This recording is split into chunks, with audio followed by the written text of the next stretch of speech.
हिंदी शब्द अर्थ प्रयोग डॉक्टर हरदेव बाहरी जी की पुस्तक से पढ़ रहे हैं। आज यह दूसरा क्लास है और क्लास पहला हम लोग पढ़ चुके हैं। जो लोग पहला क्लास नहीं देखे हैं वो देख सकते हैं। क्लास पहले में संज्ञा सर्वनाम विशेषण क्रियावाच्य पढ़ाया गया है और क्लास आज यह दूसरा है और क्लास 2 की शुरुआत अब हम लोग करते हैं। तो आज का टॉपिक है काल। कार्य, व्यापार, समय और उसका पूर्ण या अपूर्ण अवस्था का बोध कराने वाली क्रिया के रूपांतर को काल कहते हैं। कार्य, व्यवहार, समय और उसका पूर्ण या अपूर्ण अवस्था को बोध कराने वाली क्रिया के रूपांतर को काल कहते हैं। काल क्रिया का एक प्रमुख घटक है। काल का अर्थ है समय। क्रिया के व्यापार का समय निर्धारण काल के द्वारा होता है। इससे क्रिया के व्यापार के समय के साथ साथ उसकी पूर्णता और अपूर्णता की अवस्था का भी पता चलता है। क्रिया का व्यापार कब संपन्न हुआ, हो रहा है या होगा, इसका बोध होता है। परिभाषा: काल क्रिया के उस रूपांतर को कहते हैं जिससे क्रिया के व्यापार और उसकी पूर्ण या अपूर्ण अवस्था का बोध होता है। यथा राम घर जाता है, राम घर गया था, राम घर जाएगा। उपर्युक्त के तीनों वाक्यों में कर्ता राम के घर जाने की क्रिया के व्यापार की समय सूचना मिलती है। पहले वाक्य में जाता है से क्रिया का व्यापार वर्तमान समय में होने का बोध होता है। दूसरे वाक्य में गया था से क्रिया के व्यापार के संपन्न हो जाने का बोध होता है, अर्थात जाने का कार्य समाप्त हो चुका है। तीसरे वाक्य में जाएगा से आने वाले समय में क्रिया के व्यापार की संभावना है। इस प्रकार इन तीनों वाक्यों से क्रिया के व्यापार के समय का बोध होता है और उसकी पूर्णता या अपूर्णता की अवस्था का भी पता चलता है। काल के भेद: काल 3 प्रकार के हैं: वर्तमान काल, भूतकाल और भविष्य काल। काल 3 प्रकार के होते हैं: वर्तमान काल, भूतकाल और भविष्यत काल। यथा वर्तमान काल वह जाता है, भूतकाल वह गया था, भविष्यत काल वह जाएगा। वर्तमान काल: जिस क्रिया से कार्य के वर्तमान समय में संपन्न होने का बोध हो उसे वर्तमान काल कहते हैं। यथा मैं बाजार जाता हूँ, तुम बाजार जाते हो, वह बाजार जाता है।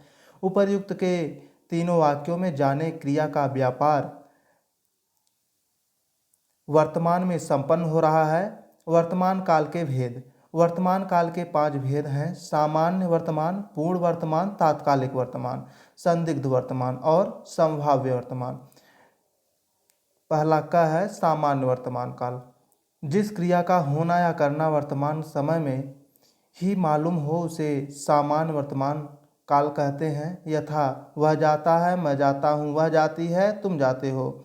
और दूसरा है पूर्ण वर्तमान काल: जिस क्रिया के होने या करने की पूर्णता का बोध वर्तमान काल में हो उसे पूर्ण वर्तमान काल कहते हैं। यथा उसने खाया है, मोहन ने पढ़ा है। और तीसरा है तात्कालिक वर्तमान काल: जिस क्रिया में कार्य के होने या करने निरंतरता वर्तमान समय में मालूम हो उसे तात्कालिक वर्तमान काल कहते हैं। क्रिया का वर्तमान काल में लगातार होते रहने का बोध होता है।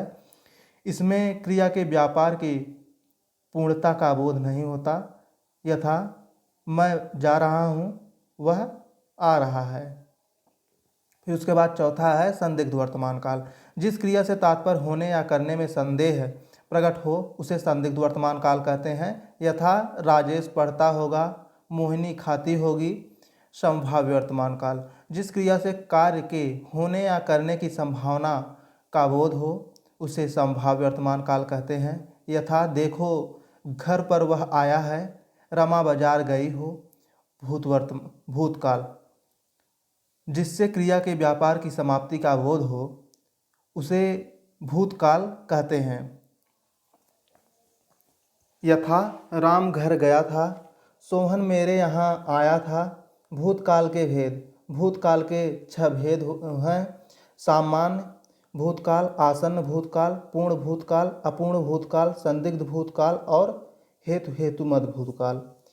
पहला है का सामान्य भूतकाल, जिससे क्रिया के व्यापार की बीते हुए सामान्य समय में समाप्त होने की सामान्य सूचना मिलती है, उसे सामान्य भूतकाल कहते हैं। यथा मोहन गया, राधा गए। आसन्न भूतकाल, जिससे क्रिया के व्यापार की समाप्ति की निकटता स्पष्ट हो, उसे आसन्न भूतकाल कहते हैं। यथा राम अभी आया है, अभी अभी रमा सो गई है। उपर्युक्त वाक्यों में आया है और गई है क्रियाओं से स्पष्ट है कि कार्य पहले समाप्त हो गया है, परंतु उसका प्रभाव शेष है। इन क्रियाओं से कार्य की निकटता अभी से लक्षित होती है। आसन्न का अर्थ है निकट, समीप। और फिर तीसरा है इसमें पूर्ण भूतकाल, जिससे क्रिया के व्यापार की पूर्ण समाप्ति का बोध हो, उसे पूर्ण भूतकाल कहते हैं। यथा उसने पढ़ा था, वह मेरे यहाँ आया था। यहाँ क्रिया के भूतकाल में ही पूर्णतः संपन्न होने का भाव है। और चौथा है अपूर्ण भूतकाल, जिससे क्रिया के व्यापार की समाप्ति की अपूर्णता प्रकट हो, उसे पूर्ण भूतकाल कहते हैं। यथा श्याम खेल रहा था, माया सो रही थी। उपर्युक्त के वाक्यों में खेल रहा था और सो रही थी क्रियाओं से उनके व्यापार की अपूर्णता लक्षित होती है। इनसे स्पष्ट मालूम होता है कि क्रिया की समाप्ति में अभी अपूर्णता है। उसके बाद पांचवा है संदिग्ध भूतकाल, जिससे क्रिया के व्यापार की समाप्ति में संदेह प्रकट हो, उसे संदिग्ध भूतकाल कहते हैं। यथा शायद तुमने देखा होगा, आपने कहा होगा। उपर्युक्त के वाक्यों में देखा होगा और कहा होगा क्रियाओं से यह निश्चित नहीं हो पाता कि काम पूरा हुआ या नहीं। उसके बाद है हेतु हेतु मद भूतकाल, जिससे यह पता चलता है कि क्रिया भूतकाल में संपन्न हो सकती थी पर वह नहीं हो सकी, उसे हेतु हेतु मद भूतकाल कहते हैं। यथा वह पढ़ता तो उत्तीर्ण हो जाता, यदि वह जाता तो मैं भी जाता। ऊपर के वाक्यों की क्रियाओं से काम की पूर्णता का बोध नहीं होता, वरन संभावना प्रकट होती है कि एक काम संपन्न होता तो दूसरा काम भी हो जाता। हेतु हेतुमत भाव का अर्थ है कार्य और कारण का संबंध। हेतु हेतुमत भूत में भी दो बातें होती हैं जो कार्य कारण को सूचित करती हैं। कारण पर ही कार्य निर्भर है। हेतु हेतुमत भूत काल में दो बातों का होना कहा जाता है, जिसमें पहली दूसरी पर निर्भर होती है, अर्थात कारण के अभाव को दिखाकर कार्य के न होने को दिखाया जाता है। भविष्यकाल, जिससे क्रिया के व्यापार का आने वाले समय में किया जाना या होना सूचित हो, उसे भविष्यत काल कहते हैं। यथा रोहित शाम को आएगा, रवि कल घर जाएगा। भविष्यत काल के तीन भेद प्रमुख हैं, सामान्य भविष्यकाल और संभाव्य भविष्यकाल। और उसके बाद है तीसरा हेतु हेतुमत भविष्यकाल। तो पहला है सामान्य भविष्यकाल का है, इसमें क्रिया के जिस व्यापार से काम का आने वाले समय में होने या करने की सूचना मिले, उसे सामान्य भविष्यत काल कहते हैं। यथा राम पुस्तक पढ़ेगा, मैं पुस्तक पढ़ूंगा। उसके बाद दूसरा है संभाव्य भविष्यत काल, क्रिया के जिस व्यापार से काम के आने वाले समय में होने या करने की संभावना व्यक्त हो, उसे संभाव्य भविष्यत काल कहते हैं। यथा संभव है कल राम आए, लगता है वह चला जाएगा। संभाव्य भविष्यत काल से अनुमान, अनुमत, इच्छा, आशीष, विधि या आदेश जैसे भावों का बोध होता है। यथा अनुमान संभव है वह वहाँ अभी तक नहीं होगा। अनुमत, अब मैं यहाँ से जाऊँ। इच्छा, प्रभु सबकी रक्षा करें। आशीष, बच्चा युग युग जियो। विधि या आदेश, तुम कल मेरे निवास पर आना। उसके बाद है हेतु हेतुमत भविष्यकाल, वह कमाए तो खाए, पिताजी आए तो मैं जाऊं। और फिर उसके बाद है क्रिया के पक्ष, क्रिया के जिस रूप से कार्य की स्थिति मालूम हो, उसे क्रिया का पक्ष कहते हैं। प्रत्येक कार्य किसी कालक्रम से संपन्न होता है, वह अपने आरंभ से लेकर अंत तक कभी पूर्णता की स्थिति में कभी अपूर्णता की स्थिति में और कभी अपनी निरंतरता को स्थिति में फैला रहता है। इसकी 4 स्थितियाँ होती हैं। पहला है अपूर्ण स्थिति।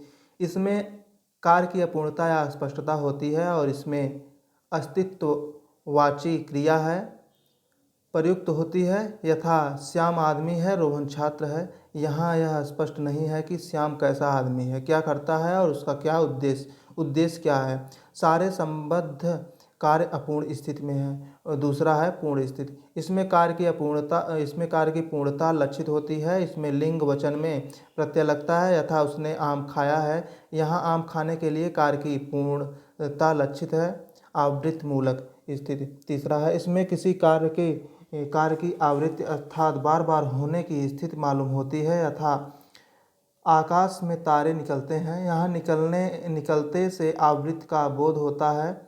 इसमें ता, ती और ते आदि प्रत्यय लगते हैं। और चौथा है निरंतरता बोधक स्थिति। इसमें कार्य के होने से सातत्व अर्थात निरंतर होने का बोध होता है। यथा मोहन आम खा रहा है। यहाँ रहा है से निरंतरता का बोध हो रहा है। क्रिया की वृत्ति अर्थ। क्रिया की वृत्ति या उसके अर्थ से तात्पर्य यह है कि क्रिया रूप कहने वाले या लिखने वाले के किस प्रयोजन या वृत्ति की ओर संकेत करता है। कुछ वाक्य उदाहरण के तौर पर देखें।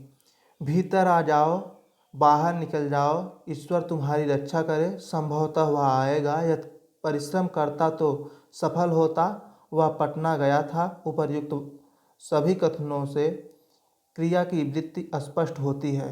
क्रिया की वृत्ति के भेद। क्रिया की वृत्ति मुख्यतः 5 प्रकार की होती है। आज्ञापूर्वक। इसमें आज्ञा या आदेश का बोध होता है। यथा राम कथा पढ़ो, कुरान पढ़ा करो। दूसरा है इच्छा सूचक। इससे किसी इच्छा या कामना का बोध होता है। यथा भगवान तुम्हारी रक्षा करें, सदा सुखी रहो।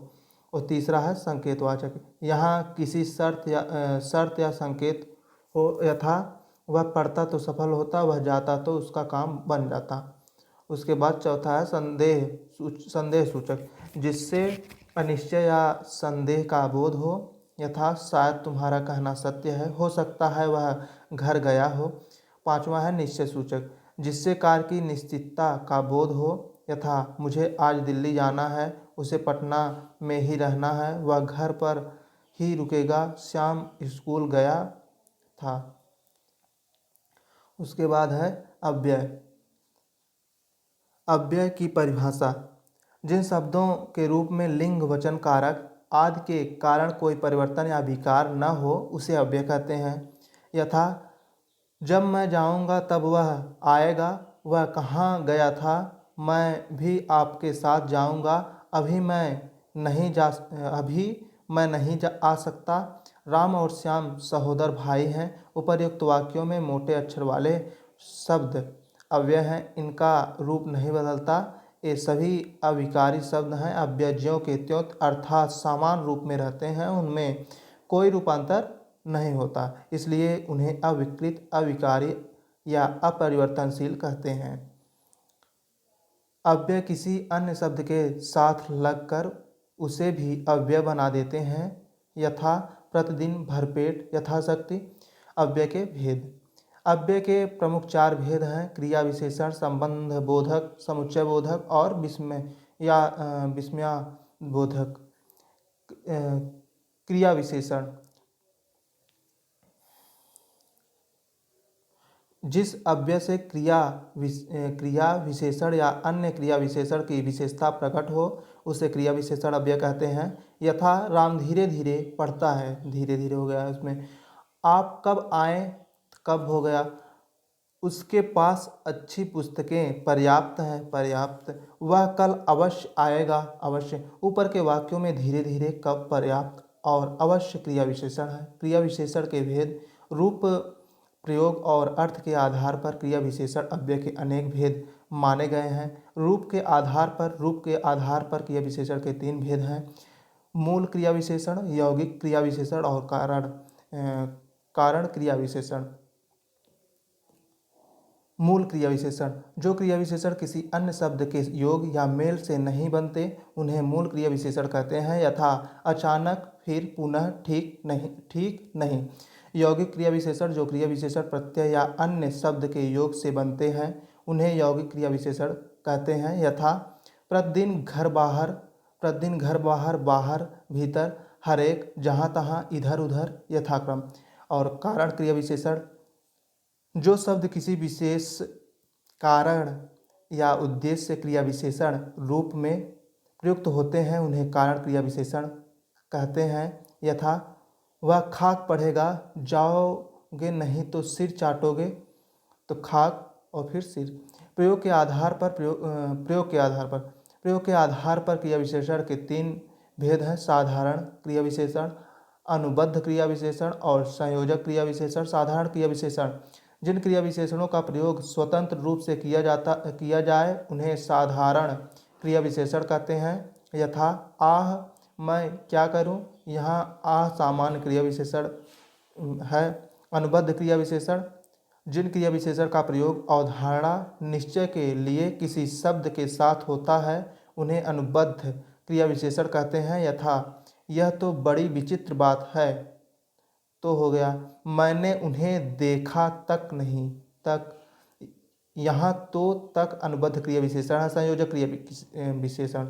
जिन क्रिया विशेषणों का संबंध किसी अन्य कथन के संयोजन के लिए होता है उन्हें संयोजक क्रिया विशेषण कहते हैं। यथा जहाँ न पहुँचे रवि वहाँ पहुँचे कवि। यहाँ, जहाँ और वहाँ क्रिया विशेषण के 2 कथनों के संयोजक बन गए हैं। अर्थ के आधार पर क्रिया विशेषण के 4 भेद हैं। स्थानवाचक, कालवाचक, परिमाणवाचक और रीतिवाचक।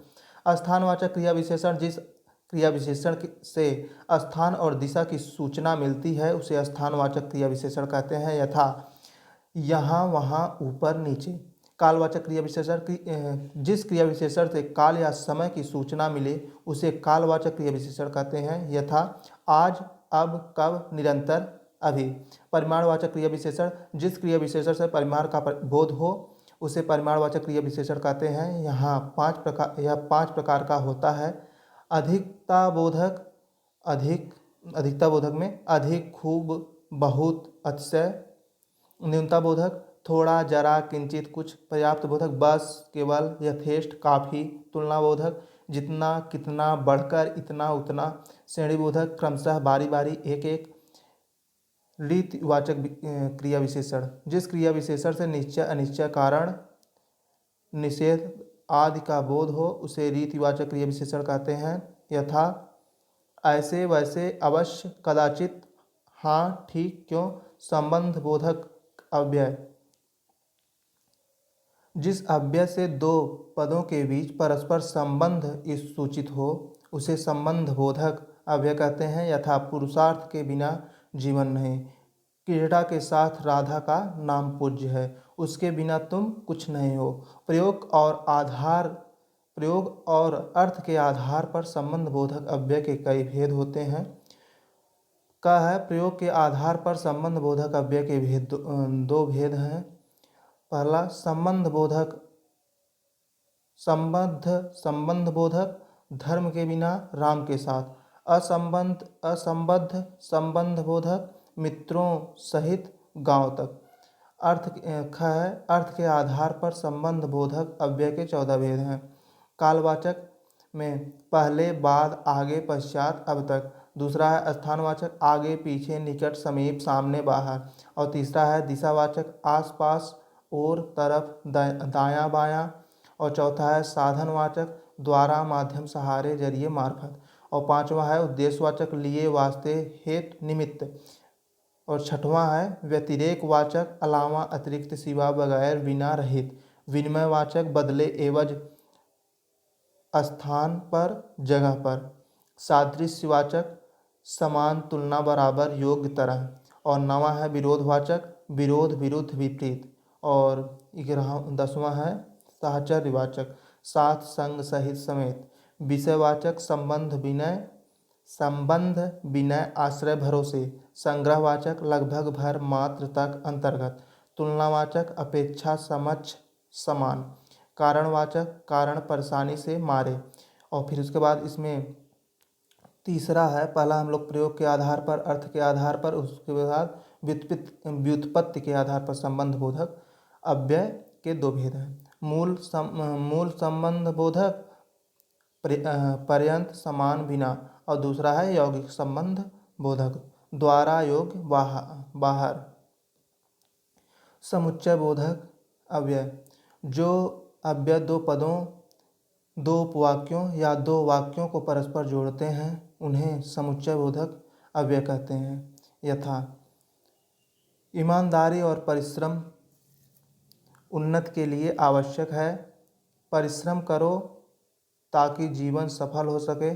इन वाक्यों में और, ताकि, किंतु ये समुच्चय बोधक अव्यय हैं। समुच्चय बोधक अव्यय के भेद। समुच्चय बोधक अव्यय के प्रमुख दो भेद हैं, समानाधिकरण समुच्चय बोधक और व्याधिकरण समुच्चय बोधक। पहला का है समानाधिकरण समुच्चय बोधक अव्यय, जो दो समान पदों, उपवाक्यों या वाक्यों को जोड़ते हैं उन्हें समानाधिकरण समुच्चय बोधक अव्यय कहते हैं। यथा राम और कृष्ण जाते हैं, वे आए और चले गए। इन वाक्यों में और समानाधिकरण समुच्चय बोधक अव्यय हैं। समानाधिकरण समुच्चय बोधक अव्यय के चार भेद हैं। पहला संयोजक, तथा और एवं, विभाजक, अथवा या नहीं तो कि। और फिर तीसरा विरोधावाचक, परंतु, किंतु, लेकिन, वरन। और चौथा परिमाण बोधक, अतएव, अतः, इसलिए, एतदर्थ। और फिर उसके बाद दूसरा इसमें व्याकरण समुच्चय बोधक अव्यय है, जो अव्यय मुख्य वाक्य से एक या अनेक आश्रित वाक्यों को जोड़ते हैं उन्हें व्याधिकरण समुच्चय बोधक अव्यय कहते हैं। यथा राहुल तेज है किंतु उद्यमी नहीं है, अभय पढ़ने में तेज है क्योंकि वह परिश्रम करता है। यहाँ किंतु, क्योंकि ये व्याधिकरण समुच्चय बोधक अव्यय हैं। ये दोनों पूर्व मुख्य वाक्य को परवर्ती आश्रित वाक्यों से जोड़ते हैं। व्याधिकरण समुच्चय बोधक अव्यय के भेद। व्याकरण समुच्चय बोधक अव्यय के चार भेद हैं, कारणवाचक, क्योंकि, इसलिए, जो कि। और फिर दूसरा उद्देश्यवाचक, ताकि, जो कि। संकेतवाचक, चाहे तो, परंतु, किंतु। स्वरूपवाचक, अर्थात, माने, यानी कि। विस्मयादि बोधक अव्यय, जो अव्यय हर्ष, उल्लास, शोक, दुख, घृणा आदि मनोभावों को सूचित करते हैं उन्हें विस्मयादि बोधक अव्यय कहते हैं। यथा वाह क्या कहना है, आहा कितना सुंदर दृश्य है, छी छी इतना घृणित व्यवहार, ओह आप पर इतना दुख, अरे तुम्हें अक्ल नहीं है। इन वाक्यों में वाह, आहा, छी छी, ओह, अरे ये विविध मनोभावों को व्यक्त करते हैं, अतः ये सभी विस्मयादि बोधक अव्यय हैं। विस्मयादि बोधक अव्यय के भेद। विस्मयादि बोधक अव्यय के 8 प्रकार प्रमुख भेद हैं। हर्ष, पहला हर्ष बोधक, वाह, अच्छा, शाबाश। विस्मयादि बोधक, अरे, क्यों, क्या। शोक बोधक, हाय, ओह, ओहो। तिरस्कार बोधक, भाग भाग, दूर दूर, हट हट। भाव बोधक, हाय, अरे, जो। अनुमोदन बोधक, वाह, ठीक, अच्छा। संबोधन बोधक, रे, अरे, हे, हो, अजी। घृणा बोधक, छी छी, राम राम। टिप्पणी। अंग्रेजी व्याकरण के आधार पर अव्यय को क्रिया विशेषण का पर्याप्त मानना उचित नहीं है। क्रिया विशेषण एडवर्ब क्रिया केवल क्रिया की विशेषता बतलाने के लिए प्रयुक्त होता है, किंतु अव्यय उन सभी शब्दों के लिए प्रयुक्त होता है जिनके रूप में लिंग, वचन, पुरुष, कारक आदि के कारण कोई परिवर्तन या विकार नहीं आता है। कितने ऐसे अव्यय हैं जिनसे क्रिया की विशेषता नहीं मालूम होती है। क्रिया विशेषण अव्यय का एक भेद मात्र है, निपात और उसके कार्य। वाक्य में किसी शब्द या पद के बाद जो अव्यय लगाकर एक विशेष पद या अवधारणा को व्यक्त करते हैं उन्हें निपात कहते हैं। यथा ही, भी, तो, तक, मात्र, भर आदि।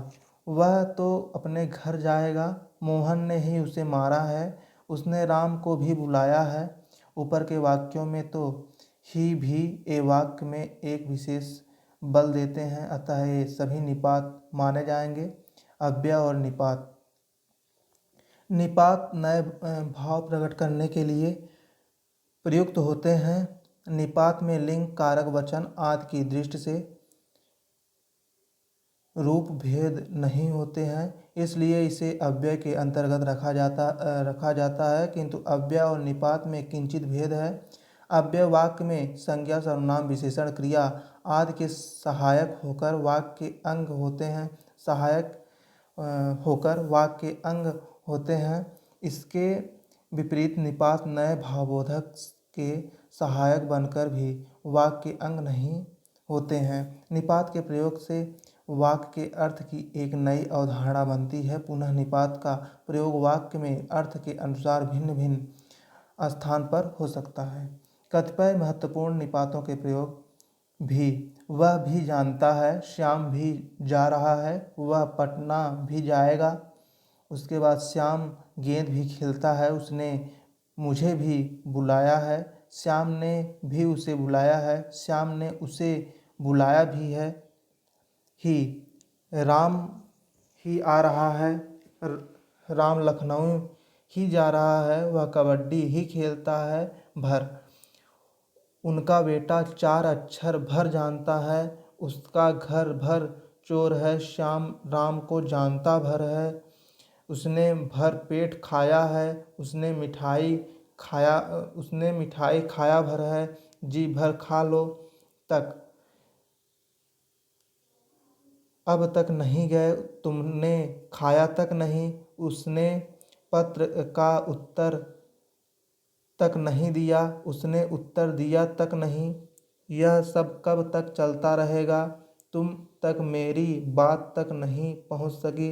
मैं सुबह तक जागता रहा, तब कब तक रोते रहोगे? तो आप आ गए, आप तो आ गए, वह तो आया ही था। कल तक तो तुम अच्छे थे, आज बीमार हो। वह पढ़ता नहीं तो क्या हुआ? अरे मुझे आने तो दो मात्र, मुझे 5 रुपए मात्र चाहिए। धन मात्र से कोई बड़ा नहीं होता। इस प्रकार आज जो है काल और अव्यय पूरा हो चुका है। अब अगले दिन हम लोग अगले क्लास में पढ़ेंगे। धन्यवाद।